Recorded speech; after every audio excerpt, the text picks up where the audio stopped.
결혼 후 1년 4개월째 정신과 치료를 받으며 우울증 약을 복용하고 있다라고 호소했다. 아울러 고혜선이 제기한 기부금 등 이혼 합의금을 지급했으며 이는 혼인 파탄에 대한 귀책 사유를 인정한 게 아니라 아내에게 경제적으로 보탬이 되고 싶었던 마음이었다고 설명했다. 그러나 고혜선은 합의금이 부족하다는 이유로 함께 네티즌 반응 같은 여자로서 너무 충격이네요. 아무리 그래도 배우자한테 섹시하지 않음 때문에 이혼이라니. 정준영 씨와 친하면서 이렇게 된 건지 인간으로 정말 할 말이 있고 안 할 말이 있어요. 안재현이 나이 30 넘은 어린 것도 언인대의 수준이 바닥이네요. 살던 아파트 소유권을 요구해왔다고 안재현은 주장했다. 그는 소속사의 이혼 만류에도 자신의 마음은 변치 않았다며 문보미 HB엔터테인먼트 대표가 자신의 편에만 섰다는 의혹에 대해서도 고혜선이 추가로 합의금 등을 요구하는 상황에서 대출도 받아야 했고 집도 팔아야 해서 모든 일을 회사에 알릴 수밖에 없었다라고 해명했다. 네티즌 반응 안재현이 나쁜 게 마음이 변했으면 마음이 변했다. 헤어지자 하면 됐을걸 찌질하게 들으라는 식으로 유튜브 보고 보란듯이 다른 여자랑 연락하고 이혼 사유는 섹시하지 않고 섹시하지 않은 젖꼭지를 가져서라는 말 등으로 상대방이 비참하게 무너져 내리게 했다는 거다.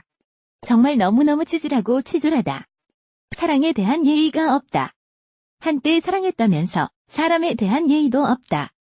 그는 결혼 생활 중 남편으로 최선을 다했고 부끄러운 짓을 한 적이 없다라며 고혜선이 가정을 지키고 싶다라고 했는데 긴 대화 끝에 서로가 합의한 걸 왜곡해 타인에게 피해를 주고 왜곡된 진실만 이야기하는 그녀를 보면서 더욱 결혼을 유지할 자신이 없다는 생각만 들었다라고 강조했다. 네티즌 반응과 한때 남자들의 로망이었던 고혜선이 저렇게 다 내려놓은 글을 쓰게 되다니 유맘 아프네요. 이후 고혜선 역시 인스타그램에 안재현이 언급한 합의금 중 기부금이란 결혼식 대신 기부한 모든 금액을 뜻하며 그것은 모두 내가 진행했다라며 안재현이 사는 집 인테리어 비용도 모두 제가 했고 가사노동도 100% 제가 했기에 그걸 받은 것이지 합의금이 아니다라고 반박했다. 네티즌 반응 고혜선 입장문 보고 왔음 안재현 진짜 대박이네. 그는 또 안재현이 정신과 치료를 받았다고 한 데 대해서는 키우던 강아지가 하늘나라에 가게 된 후 제가 다니던 곳을 남편에게 소개해준 것이라며 남편은 차츰 정신이 나아지자 술에 취해 여성들과 통화했다라고 기존 입장을 고수했다. 다음은 고혜선 입장 전문. 안녕하세요. 고혜선입니다. 안재현 씨가 남긴 글을 보고 저 또한 이렇게 글을 올리게 되었습니다.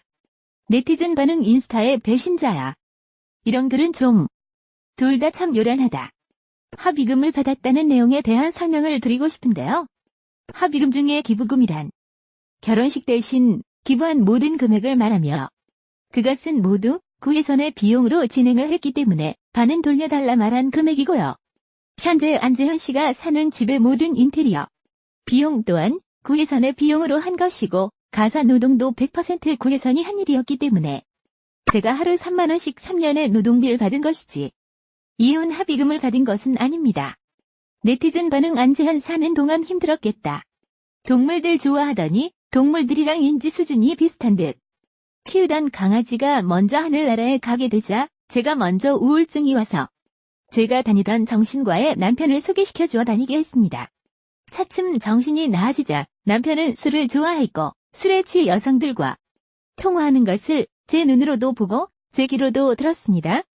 네티즌 반응 안재현이 잃을 게 많은 듯 좀 안타깝네. 서로서로 오해받을 수 있는 일이니 자제하라 충고하기도 하였으나 결국 잦은 싸움의 원인이 될 뿐이었고 그들만의 긴밀한 대화는 제가 알 수 없는 영역이 되고 말았습니다.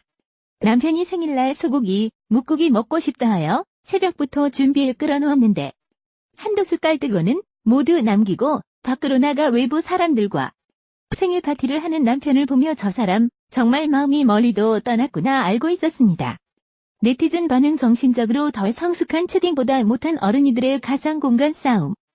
그래도 아들 낳아주신 어머니께 감사하여 저는 아직 어머니 집에 에어컨도 없다시길래 달아드리고 세탁기도 냉장고도 놓아드렸습니다. 물론 그날도 다투었습니다. 별거 중인 오피스텔은 별거용으로 사용하기 위해 들어간 것이 아니라 연기에 집중하고 싶다는 그의 말을 존중해 제 허락함에 얻은 공건이었으니 제게도 저곳을 찾아갈 권리가 있었습니다. 네티즌 반응 안지하는 지식이나 논리 좀 딸리는데 구에서는 너무 정확하고 집요하니까 질리나 보네요. 우리 남편이 그러더라고요. 좀 맘 편하게 살자고. 그 외에 집을 달라고 말했던 건 별거 중이 아닐 때부터도 이미 그는 집에 있는 시간이 없었고 이렇게 나 혼자 살 거라면 놔달라고 했던 겁니다. 그러나 이혼해주면 용인집을 주겠다고 하길래 알겠다고 했습니다. 그때부터 남편은 이혼 노래 불러왔습니다. 내가 잘못한 게 뭐야? 물으면 섹시하지 않다고 말했고 섹시하지 않은 젖꼭지를 가지고 있어서 꼭 이혼하고 싶다고 말을 해온 남편이었습니다. 남편은 같이 생활하는 동안에도 권태기가 온 남성들이 들을 수 있는 유튜브 방송을 크게 틀어놓다 잠아들기도 하고 네티즌 반응 이게 무슨 진흙탕 싸움이야. 그냥 조용히 헤어져. 저는 집에 사는 유령이었습니다. 한때 당신이 그토록 사랑했던 그 여인은 좀비가 되어 있었습니다. 지금도요.